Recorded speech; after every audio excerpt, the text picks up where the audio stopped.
मेळघाटातील अनेक तालुक्यातील महत्त्वपूर्ण जबाबदारी अंगणवाडी सेविकावर असताना तुटपुंजा वेतनात त्यांना कामे करावी लागत आहे।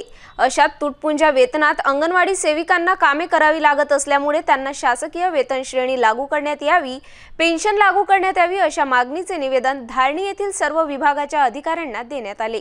75 से अपनी जो जूनी बाया ने 50 रुपये महीने से काम करी और आज अपन यूनियन के मार्फत यहाँ तक 10,000 तक आ गए, लेकिन आगे भी महंगाई के हिसाब से अपना भरण पोषण नहीं होता, 10,000 में कुछ भी नहीं होता। इसलिए अपने सरकार से यही निवेदन है अपने आंगनवाड़ी सेविका और मददनीश की तरफ से कि हमारी मांगे जो भी है वो पूरी करे और वेतन श्रेणी लागू करे और ग्रेजुएटी मतलब दे और पेंशन योजना लागू करे। लेखी आदेश नहीं मिलते तब तक अपन संप पीछे नहीं लेंगे और संप अपना जारी रहेगा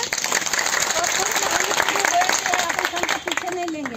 हमारी मांगे पूरी करो। आज तक जिंदाबाद, आज तक जिंदाबाद, आज तक जिंदाबाद। हम सब एक है, हम सब एक है, हम सब एक है। माझं नाव रमा बोंद्राजी प्रभे, मी अंगणवाडी सेविका धारणी क्रमांक 2 मध्ये आहे आणि मी 1993 पासून लागली। मला 30 वर्ष झाले।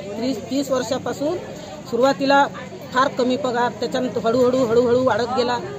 त्याच्यानंतर आता कुठं 10,000 झाला, तर महागाई तेवढीच वाढली सर।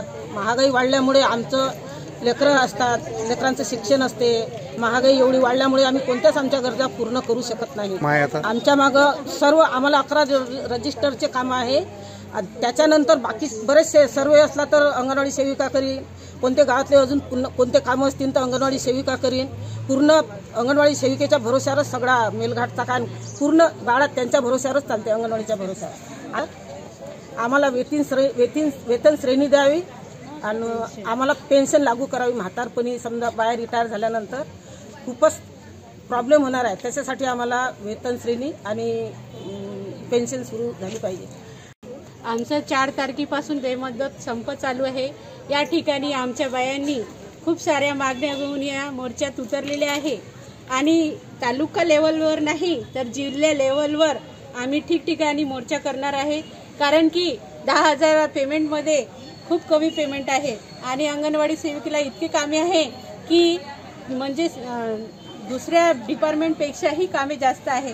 त्यामुळे आम्हाला 10,000 वेतन श्रेणी खूपच कमी देण्यात आलेली आहे। त्यासाठी आम्हाला फक्त आमची एकच मागणी आहे की आम्हाला शासकीय कर्मचाऱ्याचा दर्जा मिळाला पाहिजे, पेन्शन मिळाली पाहिजे आणि आम्हाला ग्रॅज्युएटी मिळाली पाहिजे। आम्हाला एवढ्याच मागण्या आमच्या सरकारकडे आहे, त्या सरकारने आमच्या मागण्या पूर्ण कराव्या।